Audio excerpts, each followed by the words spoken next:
Bonjour tout le monde, bienvenue dans cette nouvelle vidéo, une saison en ruche avec l'équipe des abeilles de Malesco. Aujourd'hui on va vous parler des ruches bourdonneuses avec Élise, parce qu'on est allé vérifier les essaims qu'on avait fait il y a 2 semaines et demie. Et on a trouvé parmi ces essaims une ruche bourdonneuse. Donc je vais vous expliquer ce que c'est, vous montrer comment on la reconnaît et ce qu'on fait dans ce cas-là.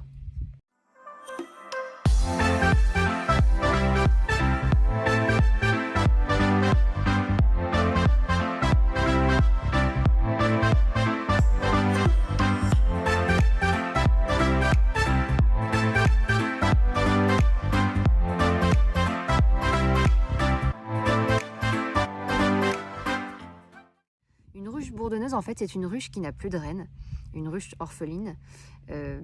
Soit elle a été orphelinée par nous, en fait, on a décidé de refaire un essaim, soit elle a perdu sa reine.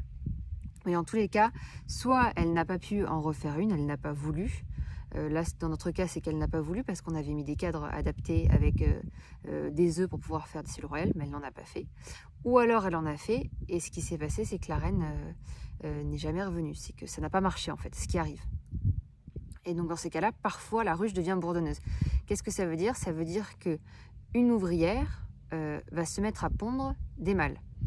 Je vous fais un petit récap. Il n'y a que la reine qui peut pondre des œufs qui deviennent des ouvrières ou des femelles. Quand une ouvrière, vu qu'elle est stérile, se met à pondre, elle fait une ruche bourdonneuse. Elle met plein d'œufs dans des cellules. Ça va donner des mâles de très mauvaise qualité qui ne vont pas pouvoir féconder les reines de toute façon. Et c'est une colonie qui est vouée à perte. Elle va mourir parce que vous n'avez plus d'ouvrières pour chauffer, pour récolter. Enfin, ça n'a plus de sens. Donc c'est une colonie qui va mourir. On ne sait pas trop pourquoi il y en a qui deviennent bourdonneuses, il y en a qui ne deviennent pas bourdonneuses, mais ça arrive. Donc voilà, donc je vous montre juste après à quoi ça ressemble. Les indices pour détecter une ruche bourdonneuse. Celle-ci, vous voyez, elle n'avait pas consommé son sirop, ce qui n'est pas normal. Les cadres que j'avais mis ne sont pas bâtis, donc il n'y a pas de volonté d'augmenter la colonie. Elles sont assez agitées. Ça se voit quand vous verrez au fur et à mesure de devenir des ruches, mais elles ont un comportement qui est assez agité parce qu'elles sont stressées, parce que la colonie va mourir. Et ensuite, quand vous sortez les cadres, je vais essayer de me mettre bien au soleil pour que vous puissiez voir. À l'intérieur, vous avez de la ponte, mais vous avez surtout plusieurs œufs. Vous voyez? Attends, poussez-vous des choux. Attention, voilà. Il y a plusieurs œufs en fait. La reine ne pond qu'un seul œuf. Et elle le pond en plein milieu de la cellule. Là-dedans, il y a une ouvrière qui s'est pris pour la reine, en fait, qui s'est mis à pondre des œufs stériles qui vont devenir des mâles, qui seront bons à rien. Enfin, c'est pas du tout bon pour féconder les reines, hein. C'est des mâles de mauvaise qualité.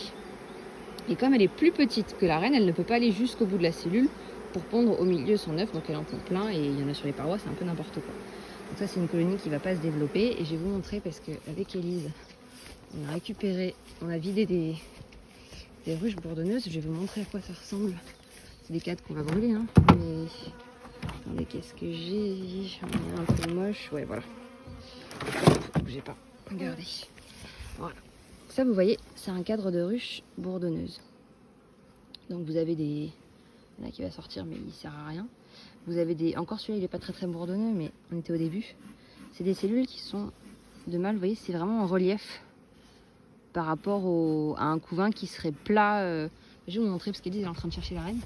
Tu peux me sortir un cadre de couvain pour que je montre la différence, s'il te plaît? Il va être beau celui-là. C'est de la ponte, ouais. T'en as peut-être pas, remarqueur. T'en avais du couvain fermé sur celle-là? Franchement, ça fait pas longtemps qu'elle a été fécondée. Mais enfin, un cadre de ponte, c'est du coup, c'est... Ah, si, on va trouver ça.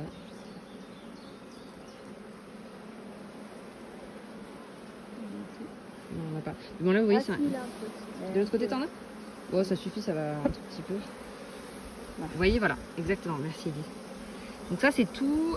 Pour vous montrer un peu, il n'y a pas de relief. C'est vraiment plat. Et c'est des ouvrières. Et la ponte, est-ce que tu en as bien de l'autre côté pour que je montre la différence avec, tu sais, la ponte de... Il y a pas mal de monde, ça va falloir le passer en ruche. Ouais. Je ne sais pas si vous voyez la différence. Vous avez un seul œuf, celui-là on le voit bien. Un seul et en plein milieu. Dans chaque cellule. Qu'est-ce qu'on va faire avec une ruche bourdonneuse? Là, vous avez une trop petite population pour essayer de la récupérer. Là, elle en est au tout début, donc vous voyez, vous n'avez pas encore de couvain fermé, bombé, comme ce que je vous ai montré là-bas. Donc il y a deux options. Soit vous mettez ces abeilles dans d'autres ruches, parce que ça va compléter et permettre d'avoir un peu plus d'abeilles dans une ruche à côté. Moi, c'est un rucher, vous voyez, c'est un rucher d'essaim. Donc c'est que des petites ruches qui attendent d'avoir des reines fécondées ou que la reine soit fécondée. Donc ce que je vais faire, c'est qu'en fait, je vais sortir les cadres, je vais secouer les abeilles.